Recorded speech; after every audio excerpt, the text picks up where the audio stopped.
একটা গ্রামের নাম ছিল রহিমপুর গ্রাম। সেই গ্রামে রাশিদ হোসেন নামে এক তরুণ ধনী ব্যবসায়ী থাকত। তার দুইজন স্ত্রী ছিল। বড় স্ত্রী মারিয়া আক্তারের মাথায় চুল ছিল খুবই কম, আর ছোট স্ত্রী নুসরাত জাহানের মাথায় ছিল ঘন কালো লম্বা ও সুন্দর চুল।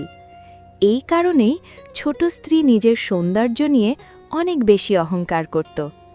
এই যে নুসরাত, কতক্ষণ ধরে ডাকছি, তুমি কি শুনছো না? কোথায় গেলে তুমি? আমি কিছু কাজ করছিলাম, তাই ঠিকমতো শুনতে পাইনি।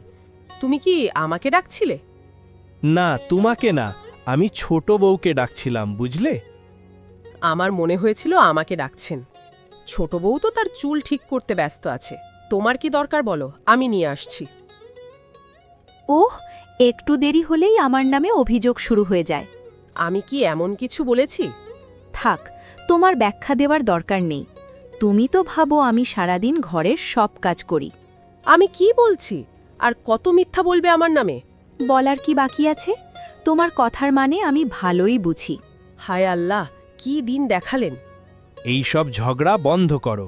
ছোট ছোট ব্যাপারে ঝগড়া আমার একদম ভালো লাগে না। পরদিন সকালে রাশেদ ব্যবসার জন্য দূরের শহর সিরাজগঞ্জ নগরী যাওয়ার প্রস্তুতি নিল। সে প্রায় ৩৮ দিন পরে ফিরে আসবে বলে ঠিক করল। শোনো, আমি কাল ভোরে ব্যবসার জন্য বের হব। প্রায় ৩৮ দিন পরে ফিরব। কিন্তু একটা কথা মনে রাখবে, এটা বড় বউকে বলবে না। কেন? তার মুখ দেখে গেলে আমার ব্যবসায় ক্ষতি হবে।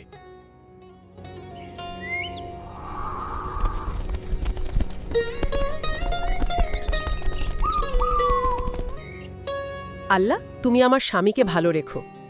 শোনো, নিজের খেয়াল রাখবে, আর ফেরার সময় আমার জন্য রেশমি শাড়ি, সোনার হার আর মুক্তার গয়না আনতে ভুলবে না। ঠিক আছে, নিয়ে আসব। তুমি ভালোভাবে ফিরে এসো, আমার কিচ্ছু লাগবে না।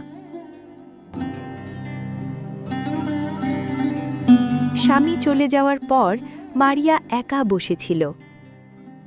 এভাবে বসে বসে কার খারাপ চিন্তা করছো? না, আমি কারোর খারাপ চাই না, এটা তো পাপ। পাপ পুণ্য পরে দেখো, আগে ঘরের কাজ শেষ করো। সব কাজ কি আমাকে বলে দিতে হবে? আমি এক একে সব কাজ করব। শান্তিতে করলে কাজ ভালো হয়। তোমার মাথায় চুল কম মানে এই না যে তুমি চুল আঁচড়াতে জানো। এই নাও, আমার চুল আঁচড়ে দেখাও, কিন্তু সাবধান, আমার চুল টেনে ছিঁড়ে আমাকে তোমার মতো বানিয়ে দিও না। আঁচড়াতে গেলে একটু চুল তো পড়েই। তুমি চুল বেঁধে রাখো না কেন? আমাকে জ্ঞান দিও না, আমি সব বুঝি। ছোট বউ আগের মতোই অহংকারী আচরণ করতে থাকে এবং বড় বউকে সবসময় অপমান করতে থাকে। তুমি ইচ্ছে করে আমার চুল নষ্ট করতে চাও। আজ তোমাকে একটা শিক্ষা দেব। আমাকে ছেড়ে দাও, খুব ব্যথা পাচ্ছি। অবশেষে মারিয়া আর সহ্য না করতে পেরে বাড়ি ছেড়ে বেরিয়ে গেল। এভাবে আর থাকা সম্ভব না, আমি চলে যাচ্ছি। যাও, কোথায় যাবে? ঘুরে ফিরে আবার এখানেই আসবে। মারিয়া দুঃখে একা একা হাঁটতে হাঁটতে জঙ্গলের দিকে চলে গেল। আমি আর মানুষের মাঝে ফিরব না। আমার না আছে রূপ, না সৌন্দর্য, এখানেই থাকব। মারিয়া জঙ্গলের ভেতর দিয়ে হাঁটতে হাঁটতে খুব ক্লান্ত হয়ে পড়ল। চারদিকে নির্জনতা, গাছপালা আর নীরবতা, কিন্তু সে হাল ছাড়ল না। এই জায়গাটা খুব নোংরা, আমি যাওয়ার আগে একটু পরিষ্কার করে দিই। সে চারপাশের ময়লা পরিষ্কার করতে লাগল। তার এই ভালো স্বভাব দেখে হঠাৎ একটি অদ্ভুত ঘটনা ঘটল। মারিয়া কিছুটা অবাক হলেও শান্তভাবে সামনে এগিয়ে গেল। ওই যে কলা গাছটা কেমন বাঁকা হয়ে গেছে। না না, যেভাবেই হোক এটাকে সোজা করতে হবে। সে অনেক চেষ্টা করে গাছটাকে ঠিক করার চেষ্টা করল। এরপর মারিয়া সামনে এগিয়ে এক সাধু সদৃশ দরবেশের দেখা পেল। বাবা, আপনার মতো মানুষকে দেখে আমি ধন্য হলাম, আমাকে আশীর্বাদ করুন। তুমি কে মেয়ে? তোমার ব্যবহার দেখে আমি খুব খুশি হয়েছি।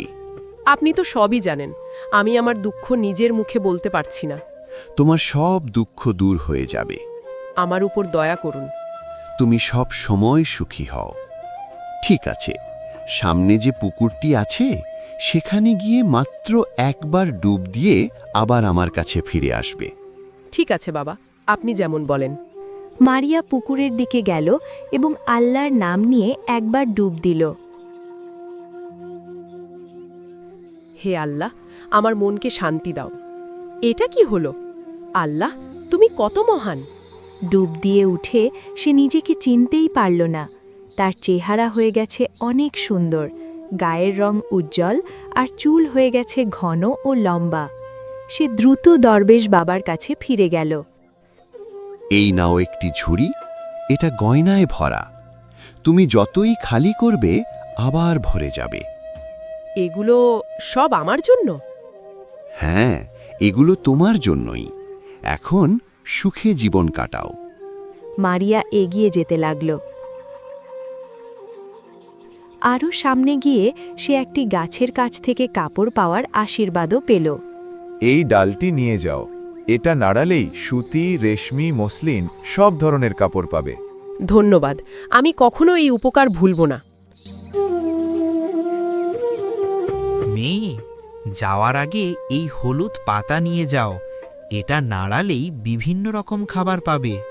আপনাদের সবার কাছে আমি কৃতজ্ঞ। সবকিছু নিয়ে মারিয়া আবার বাড়ির দিকে ফিরে চলল।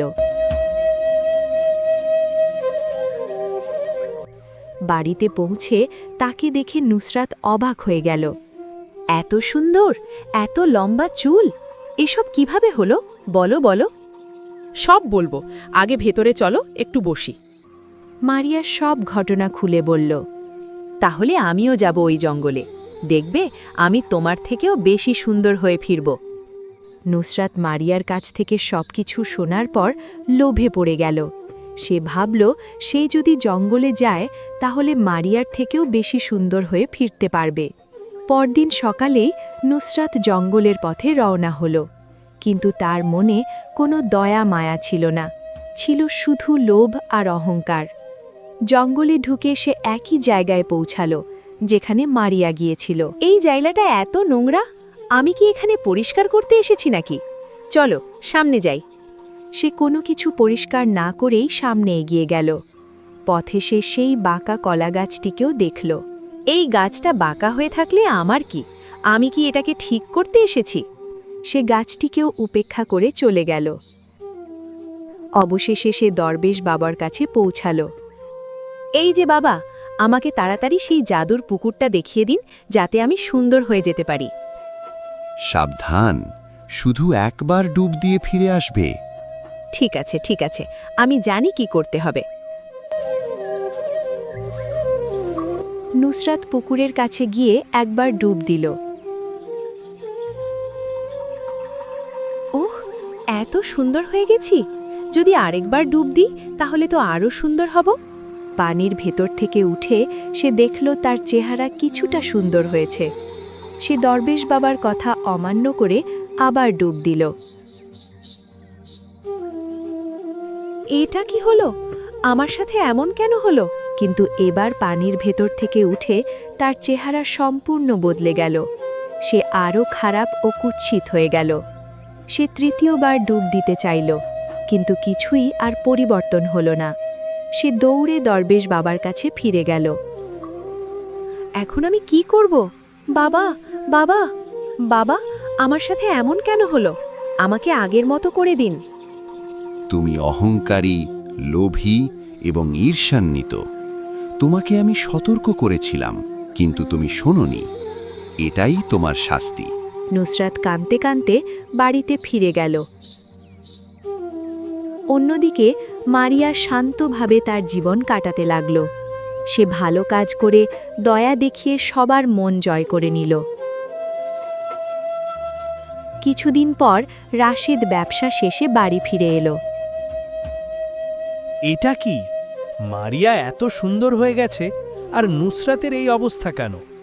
সব ঘটনা জানার পর রাশিদ তার ভুল বুঝতে পারল এবং মারিয়ার প্রতি ভালো ব্যবহার করতে শুরু করল।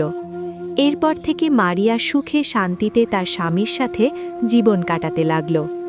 এই গল্প থেকে আমরা শিখি যে মানুষ দয়ালু, সহানুভূতিশীল এবং সৎ হয় তার জীবনের শেষ পরিণতি ভালোই হয় আর যে অহংকারী লোভী ও ঈর্ষান্বিত হয় সে একদিন নিজের কাজের ফল ভোগ করতেই হয় এমন সুন্দর শিক্ষামূলক গল্প পেতে চাইলে ভিডিওটি লাইক দিয়ে চ্যানেলটি সাবস্ক্রাইব করে রাখুন ধন্যবাদ